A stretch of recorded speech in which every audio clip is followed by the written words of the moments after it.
Bismillahirrahmanirrahim.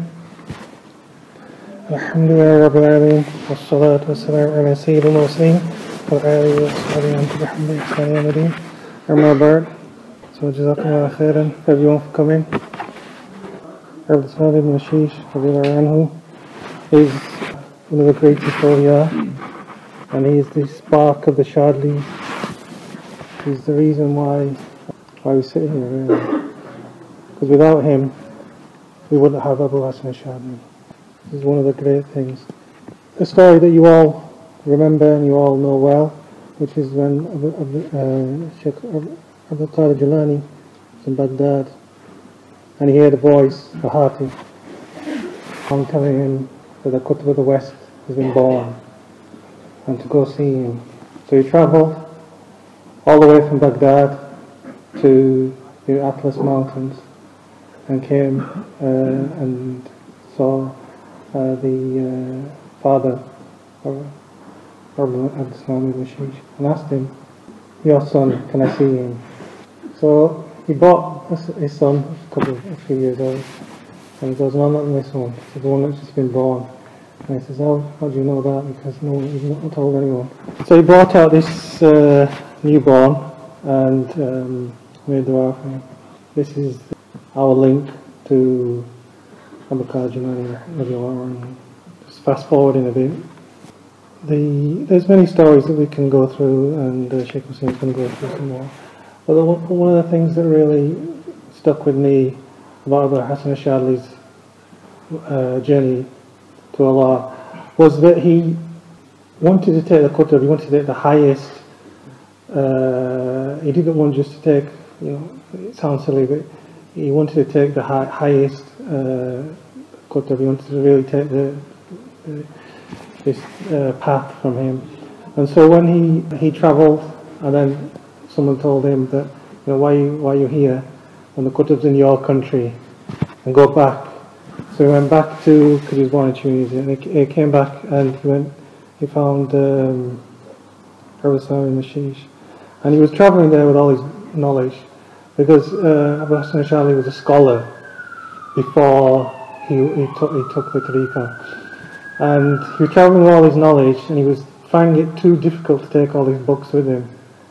And what he did is he left his books, and then he went to see a sheikh. And this was a scholar who was at a level of debate. He was not just a small scholar, he was a level of debate. He could sit there and give you some, give you a good slap in the face if you want, but he could really debate. So he was an expert. And so he left all his knowledge and went to a sheikh. And there's a few stories about how he approached Al-Salam. One of them is that he came and he told him, Al-Salam, he said, "Before I accept you as student, I want you to wash yourself." So he went back down, and there's a spring there. Some of you have drunk some water, maybe you've done wudu as well.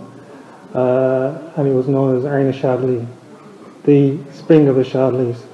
And it's repeated up to 7 times. And then the 7th time he said, "Ghasaltu amali wa ilmi." He says, "I've washed away all my knowledge, and I've washed away all my actions." And this is something that for us, we need to know that when we take tariqah, we're washing away everything else in the past and then moving forward, because there's certain things, certain obstacles in the past that will stop you from moving forward. But if you wash it away, with tawbah, etc., then you can move on.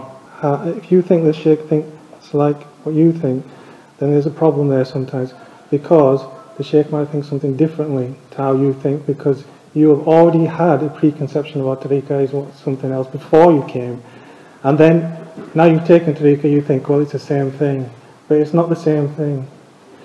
People can work in IT, and someone can work in a shop, for example, and they're 2 different businesses. You can't do the same thing you do in IT and the same thing you can do in a shop. So you've got to be wary of that. And there's another story that actually Abu Hassan Shadli came on a horse and he said, "I want you to take tariqah with you," and he would talk to Al-Salam Ibn Mashish, and he said, "I want to take tariqah with you. Come down, you need to come down." You can't be on a horse and take you need to come down. So the murid has to come down. The statement, and this is a wonderful statement, and I thank Sidi Ahmed Zaruq for this text that he's written, and he's got a statement here which really is something that really stuck out to me when I read it.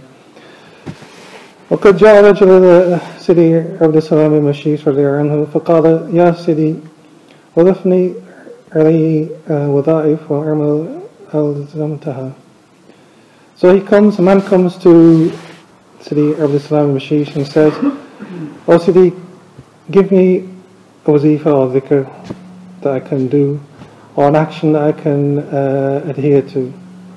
وغضب الشيخ رحمه الله وقال الرسول أنا فأوجب الواجبات. So he goes, am I a messenger that can give you extra third things to do? And then he goes, al-fard al-ma'lum. So the fard is known, everyone knows the fara'id. Wa-muharramat mashhur, and the things that are forbidden are well known. We all know what's haram and halal. No, we don't need anyone to tell us, but sometimes we need to remind ourselves, inshallah. So, فَكَانَ لِلْفَرَائِدِ وَكُنْ لِلْفَرَائِدِ حَافِظًا. So be a person who adheres to the fara'id, or someone who maintains the fara'id. And so that's that's one of the things about the tariqah. If you're not maintaining all the third things, then don't think that you can come and just do your dhikr and that's it. If you're not actually have all these basics in place, then the extra is not going to do any good. It's like having frosting on the cake with no cake. It's good with the frosting. You need the frosting on the cake. But if there's just frosting, there's just was it icing sugar or something? Icing sugar. So you've just got the icing sugar. There's no cake. So making your brothers hungry now. Oh, marasi rafida. So stay away from the marasi, which is the sins. وحفظ قلبك من إرادة الدنيا وحب النساء, and guard your heart from wanting the dunya and loving women. Obviously wanting dunya or desire of dunya in terms of things that you don't need, or anything above what you don't need. And Imam Baqawi used to tell his marids when he took tariqahs, right, you can give away your excessive wealth in charity.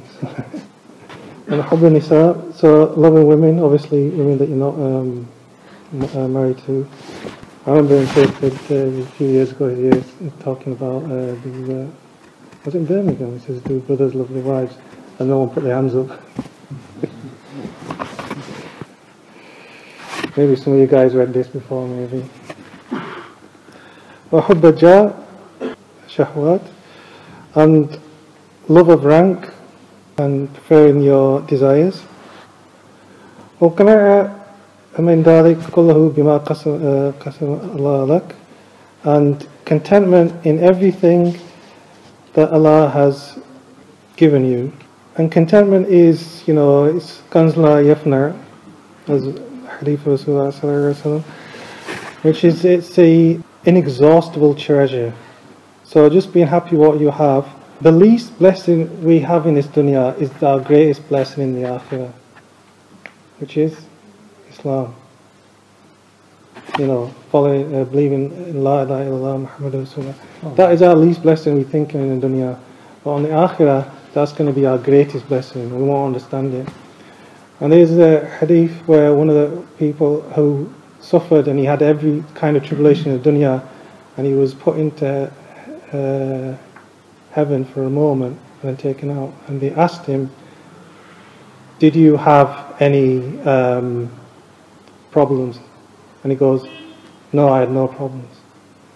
And the same person had everything in the dunya, all the money, all the treasures, and then they put him in hell for a second and took him out. And they asked him, did you have any pleasures in the world?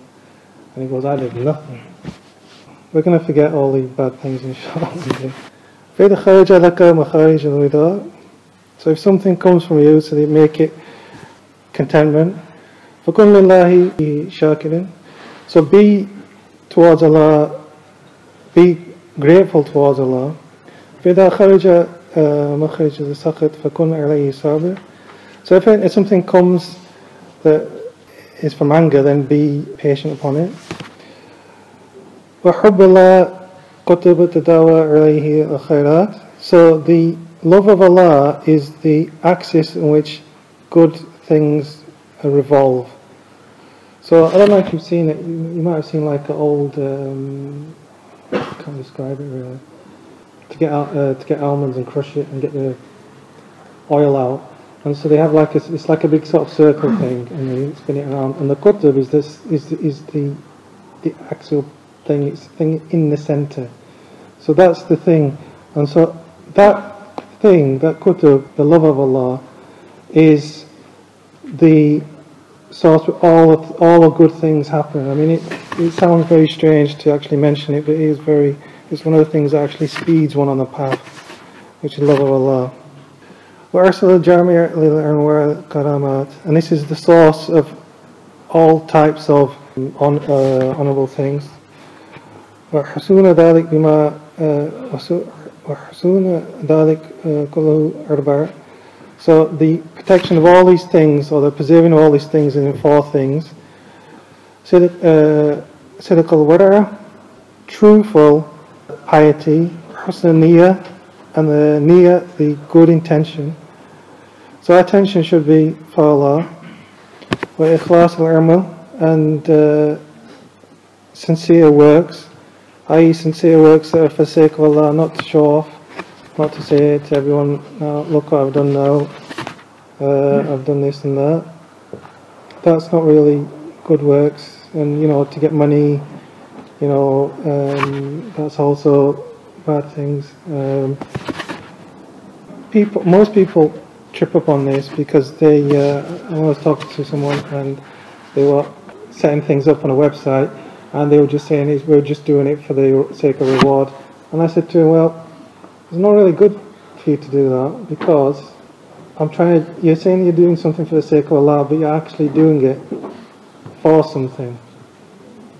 So if you're doing something sincerely for the sake of Allah, you don't expect anything back, right? And that's the high level of sincerity.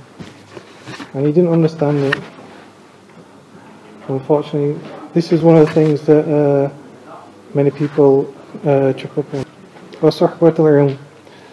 And the companionship of knowledge, i.e. through a teacher, because you need knowledge, and knowledge is one of the most important things.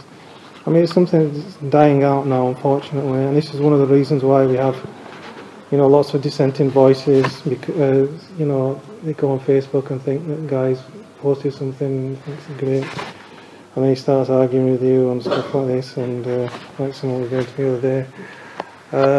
But just because you see something on, even TV, it doesn't mean it's right. So you've got to take it from scholars who have actually, studied the deen properly, and not from someone's Facebook post. Alhamdulillah, pass it on, inshallah.